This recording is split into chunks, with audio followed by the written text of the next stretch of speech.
오늘은 사순절의 마지막 주일입니다. 고난주일이라고도 하죠. 종료주일이라고도 합니다.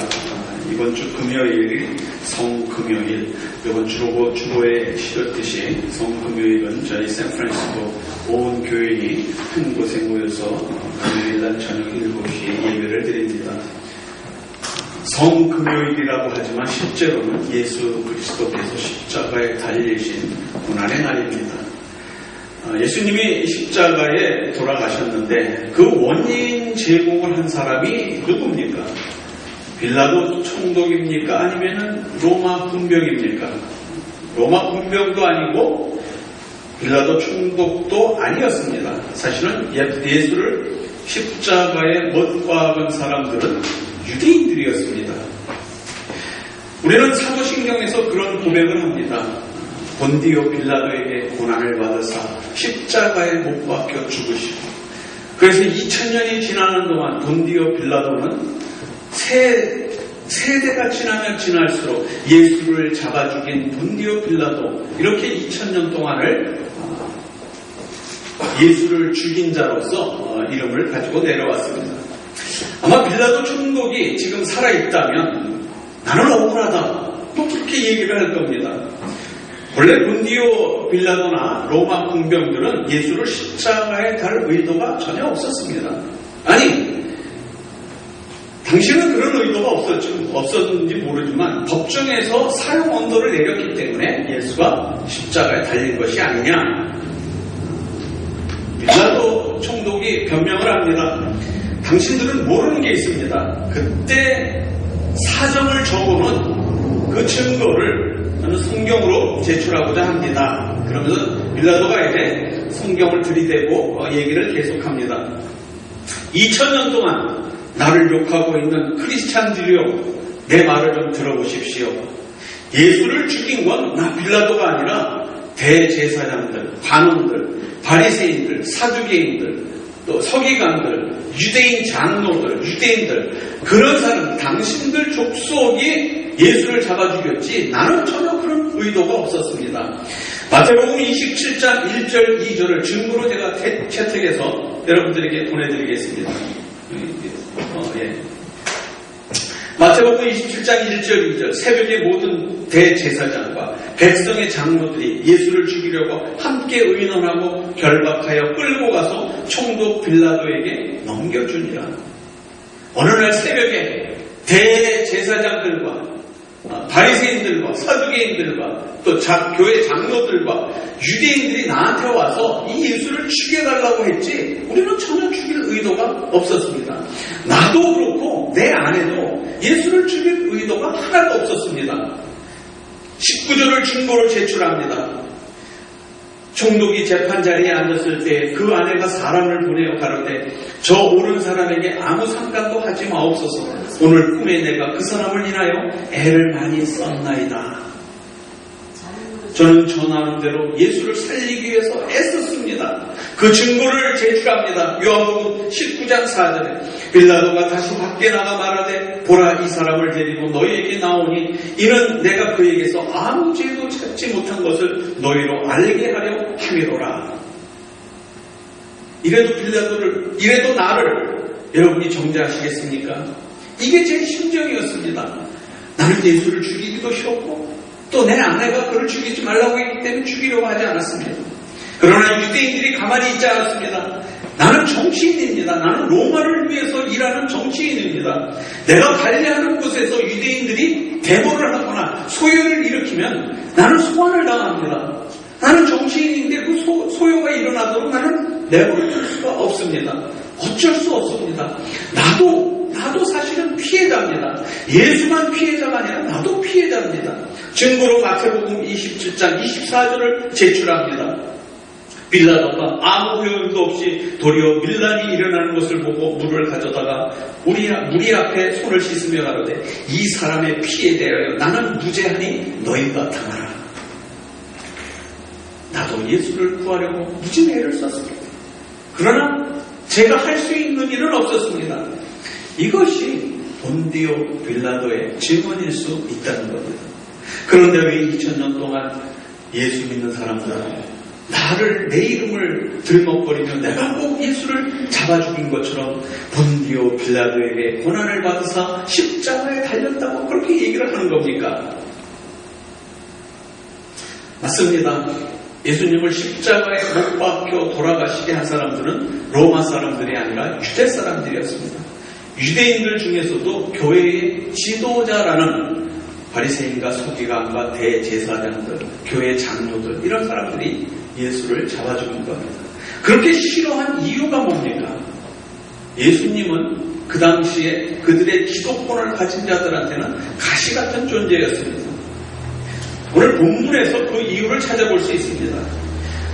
성전은 몇 개의 뜰로 되어 있습니다. 성전 문을 들어가기만 바로 이방인의 뜰이 있고 그 이방인의 뜰과 사이에 낮은 담장이 있어서 그 담장을 넘어가면은 바로 유대인의 뜰, 여인의 뜰이 있습니다.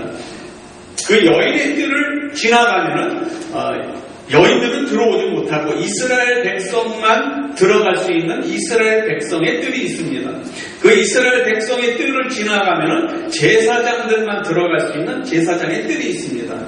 오늘 본문에 읽은 대로 이렇게 몇 개의 그 뜰이 있는데 오늘 본문에 나오는 그 뜰은 이방인의 뜰입니다. 아무나 들어갈 수 있는 뜰. 거기서 예수님께서 그곳에 올라가서 장사하는 자, 돈 받는 자들의 상을 엎으시고 비둘기파는 자들의 그 우리를 엎으시고 내어 쫓으시고 채찍을 해서 그 여인의 뜰에 있는 장사치들을 내어 쫓는 장면입니다. 그러면서 하시는 말씀이 내 아버지의 집을 장사의 불을로 만들지 말라. 예수님이 돈 바꾸는 자들의 상을 엎으신 사건이 일어난 곳, 이것은 언제나 복잡한 곳이었습니다. 왜냐하면 6월절이 되면 세계 각국에서 모이는 유대인들과 유대교로 개정한 이방인들이 모여서 6월절 제사를 지내기 위해서 모이는 곳입니다. 이 모이는 곳에서 이 여인의 뜰이라고 하면 일단 성전, 성곽 안입니다. 예수님이 나무라신 건 바로 그걸 나무입니다. 성전 밖의 장사들은 괜찮은데 성전 안에 이방인의 뜰 역시 성전 안인데 그 안에서 장사를 하는 것 때문에 예수님이 상을 엎으신 겁니다.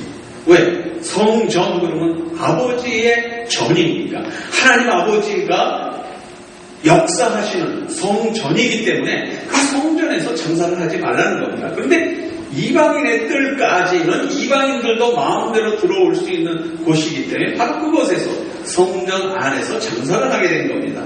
거기서 두 가지 장사를 합니다. 첫째는 돈 바꾸는 일입니다. 근데 돈 바꾸는 일이 왜 성행했느냐?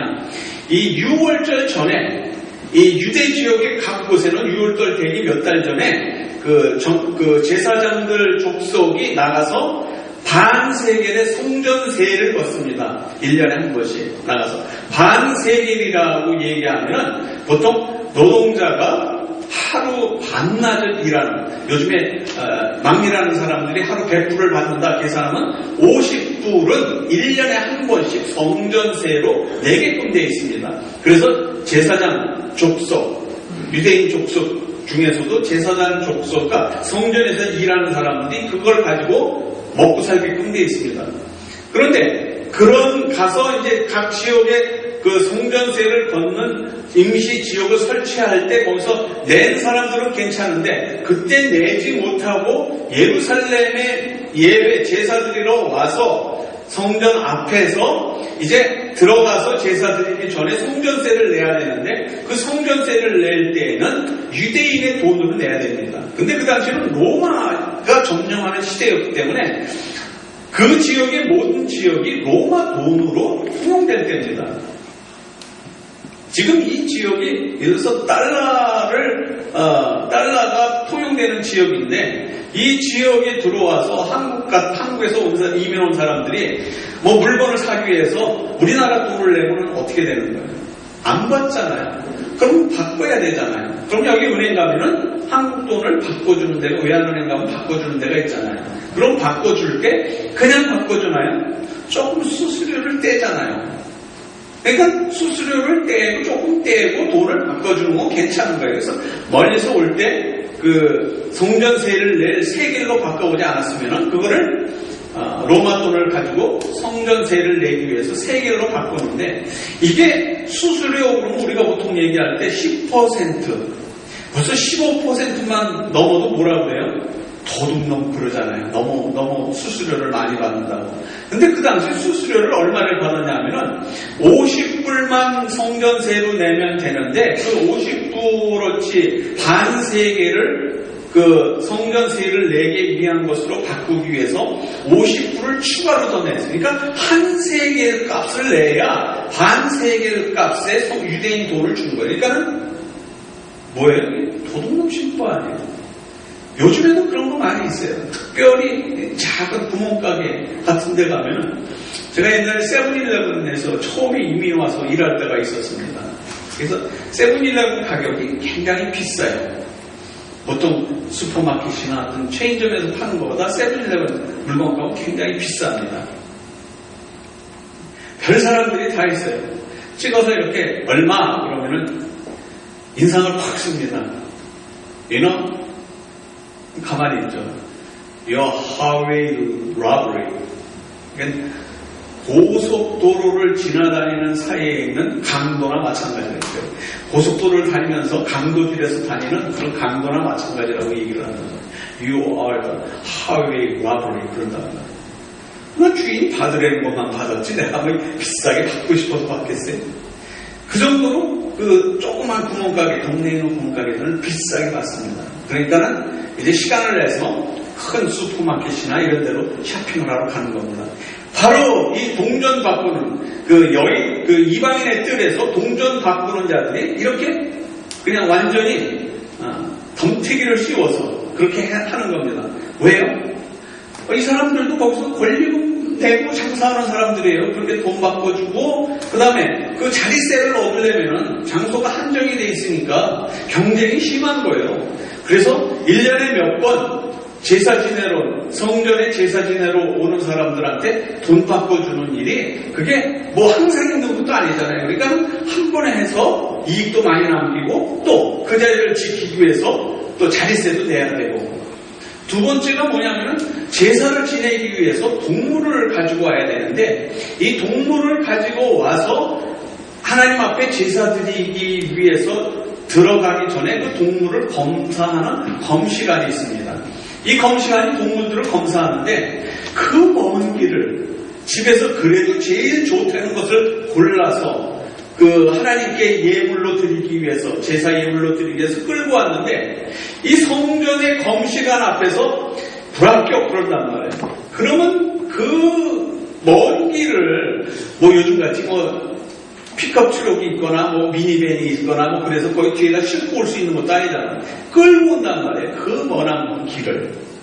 그것도 뭐 10리, 20리 정도면 괜찮은 게 아니라 며칠 밤 낮을 걸어서 중간에 오다가 자고 그러니까 한 사람 두 사람이 오는 게 아니라 어느 마을에서 간다 그러면 마을이 수십 명이 한꺼번에 모여서 왜 중간에 강도를 많이 당하니까 그래서 산깃을 탈고 개울길을 건너서 이렇게 그 동물들을 끌고 온단 말이에요. 그래서 이게 성전세를 내고 제사 지내기 위해서 그 짐승을 갖고 들어가려고 그랬더니 불합격 그런단 말이에요. 왜요? 그 앞에 그 이방인의 뜰에서 파는 성전에서 오케이 할 만큼 이미 도장이 찍혀 있는 동물들을 판단 말이에요. 비둘기도 팔고 양들 팔고 소도 팔고 그런다. 그래서 도장이 찍혀있는 그 성전에서 검시관이 이것은 괜찮다고 도장 찍힌 거를 내놓고 판단 말이에요. 그러면 그걸 살 때 그냥 제 가격 주고 사면 얼마나 좋아요. 이것도 꼭 곱소리 든단 말이에요. 지금 소 한 마리 살려면 얼마나 되는지 모르겠어요. 또 양 한 마리 살려면 얼마나 되는지 모르겠어요. 근데 양 한 마리를 보통 시중에서 사는 가격에 2배, 3배를 줘야 사니까 그래서 완전히 도둑놈들이죠. 이렇게 성전 안에서 그런 장사를 하는 겁니다. 그 이방인의 뜰에서 돈도 받고 비둘기도 팔고 양도 팔고 소도 팔고 이걸 예수님께서 뒤집어 엎으신 겁니다. 내 집은 기도하는 집이다 말씀하셨듯이 오늘날 주의 성령께서 오늘날 우리의 교회에 온다면 아마 그런 말씀을 하실 겁니다. 교회는 하나님께 예배드리는 곳이다. 교회는 하나님과 성령으로 교제하는 곳이다. 하나님과 성령으로 기쁨을 나눌 수 있는 것이고 기쁨을 얻고 돌아가는 것이다. 그래서 인생에 힘든 일이 있을 때 성전에 와서 예배드리고 그 힘을 새로 얻고 돌아가는 것이 성전이다. 아마 이렇게 말씀하실 겁니다.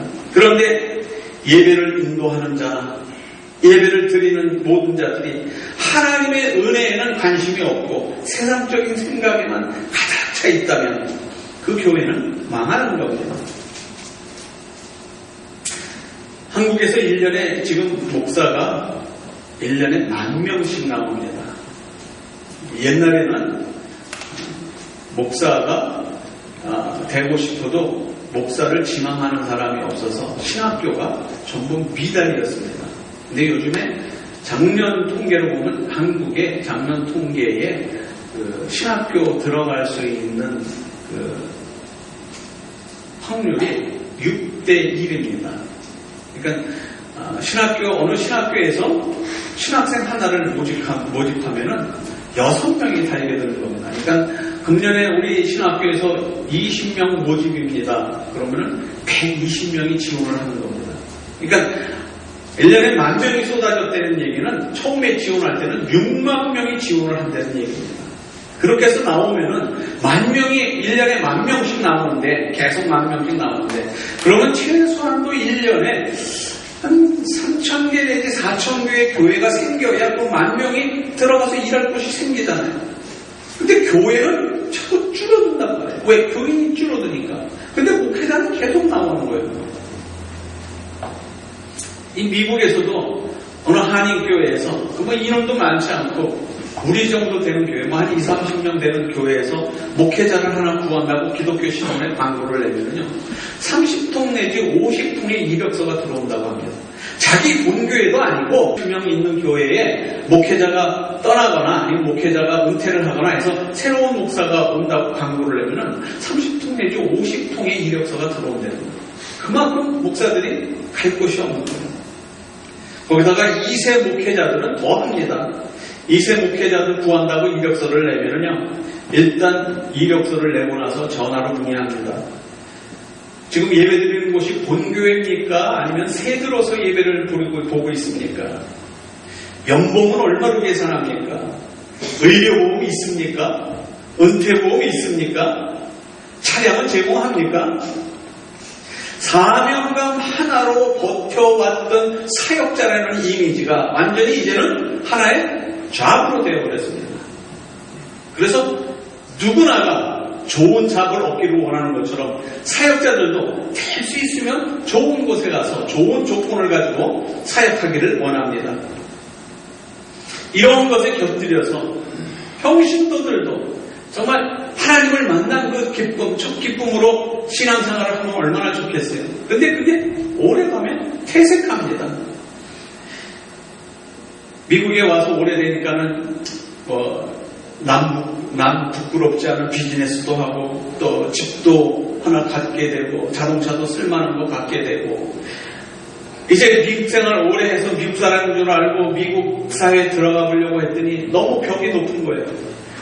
내가 이방인인 것처럼 느껴지는 거예요.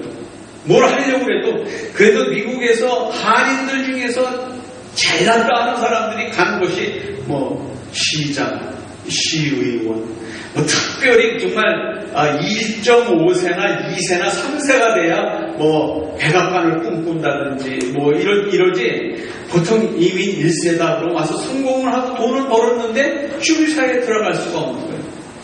그러다가 교회에 들어와 보니까는 별거 다 있는 거예요. 집사가 있죠, 권사가 있죠, 장로가 있죠. 명예를 주는 직책이 얼마나 많은지 몰라요. 또 그걸 처음에 봐서 왜 교회에서 불러주는 직분이다 그런 줄 알았는데 목사님 그럼 또 하늘같이 떠가더니 장로님 그럼 우러러보잖아요. 권사님 저분은 얼마나 훌륭하면 저런 직책을 가졌을까. 집사님 나는 몇 년 돼야 집사가 될 것인가. 나는 교회에 온 것만으로 나는 평신도가 된 것만으로도 나는 기쁜데 저렇게 훌륭한 직책을 가져서 많은 사람들의 존경을 받는구나. 처음에 그렇게 생각을 했는데 몇 년 지나고 나니까 슬그머니 나도 그게 갖고 싶은 거예요. 그래서 신앙의 연조가 짧은 사람들이 나도 빨리 집사 되고 싶고 나도 빨리 권사 되고 싶고 나도 빨리 장로 되고 싶다는 마음에 이제 그것에 편승해서 세상적으로 그 직임이 만들어지기 시작했습니다.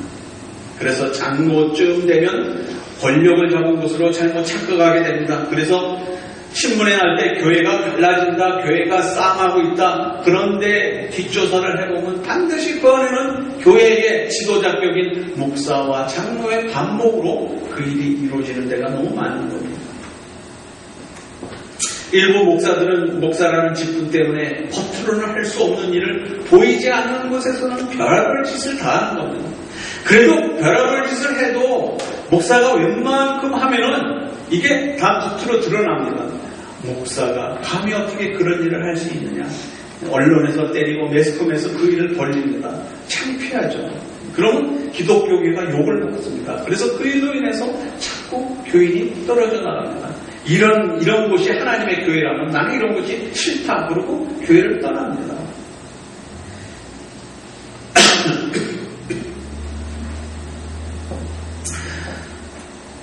목사는 보이지 않는 곳에 해도 목사이기 때문에 그런 게 드러나지만 장로, 권사, 집사, 성도, 신도 그런 사람들은 그렇게 유명하지가 않죠. 교회 안에서는 유명해도 밖에서는 안 유명하잖아요. 그런 사람들이 저지르는 하나님의 말씀에 맞지 않는 그러한 일을 저지른다는 것을 목사가 저지르는 것처럼 밝히기 시작하면 아마 기독교회에 남아있을 사람 거의 없을 겁니다. 참 더럽다 막 그렇게 할지도 모르겠네요. 일부 목사들은 목사라는 직분 때문에 그것을 지키기 위해서 정말 세상 사람들도 할 수 없는 그런 일을 많이 합니다. 우리 목사들끼리 가끔 모이면은요, 또 어떤 공적인 모임에 가면은 여러분 요즘에 교포신문 종교날에 한번 보세요. 어느 목사 이름이 제일 많이 나오는가. 내가 그 목사들의 그 처신이 나쁘다는 게 아니라 매스컴이나 언론이나 또 사람들이 그 사람을 따르는 것이 아니라 그 사람의 인품이나 그 사람의 어떤 설교나 이런 것을 따르는 게 아니라 그 교회가 얼마나 크냐에 따라서. 그래서 종교단에 가보면은 나는 사람 이름은 대중 소유합니다. 교회가 큰 교회, 자기 교회를 갖고 있는 교회. 이런 교회 목사가 이름이 뜹니다. 많은 사람들은 또 그런 교회로 모입니다. 그래서 목사들이 그런 곳에 눈을 돌립니다. 나도 우리 교회가 커지고 나도 본교회를 가지고 있고 나도 좀 더 교회 예산이 많아지면 사회에 도네이션 하는 것도 그렇고 또 선교사들한테 도네이션 하는 것도 그렇고 이게 많아지면 자꾸 신문에서 그런 거를 좋은 일로 얘기를 해주니까 내가 유명해지면 목사들 만나는 데서는 윗자리에 가고 또 목사들이 모이면 누구나 다 대우해주고 이런 인간적인 것으로 인해서 그러한 곳에 눈을 돌리는 목회자들도 많이 있는 겁니다. 세례를 받을 때도 그랬고 집사로 임명받을 때도 그랬고 권사로 임명받을 때도 그렇고 장로로 목사로 안수받을 때도 그랬습니다. 처음에는 누구나 다 소명이 있고 충성하겠다고 하나님의 말씀 안에서 충성하겠다는 그런 마음에서 출발을 했습니다. 하나님을 사랑하는 마음에서 출발을 했습니다. 그러다가 나도 모르는 사이에 변해가는 겁니다. 세상적으로 변해가는 겁니다. 이런 것을 조심하지 않고 그대로 조심하지 않고 넘어가다 보면은 예수님께서 매매하는 자들의 상을 엎으신 것처럼 우리의 마음을 뒤집어 엎으실 겁니다. 네가 처음에 가졌던 그 첫사랑의 마음을 지금도 가지고 있느냐? 지금 네가 뭘 생각하고 있느냐? 내 집은 기도하는 집이라. 그런데 너희는 어찌하여 내 집을 기도하는 집으로 만들지 않고 장사의 소굴로 만들려고 하느냐? 우리의 마음이 하나님의 마음을 가지고 있다. 우리가 영상에서도 봤듯이 하나님이 나를 사랑하셨기 때문에 그 사랑을 이루기 위해서, 우리의 구원을 이루기 위해서 십자가에서 당하신 그 고난을 우리가 항상 우리의 마음의 흔적으로 기억하고 있다면 세상적인 것에 우리가 넘어갈 수 있겠는가. 상암소망 장로교회의 목사가 된다는 것, 장로가 된다는 것, 집사가 된다는 것, 또 권사가 된다는 것, 교인이 된다는 것, 아무나 다 되는 거 아닙니다. 하나님께서 주신 명예로운 직분입니다. 하나님의 교회, 핏값으로 주고 사신 교회의 교인, 얼마나 명예로운 직분입니다.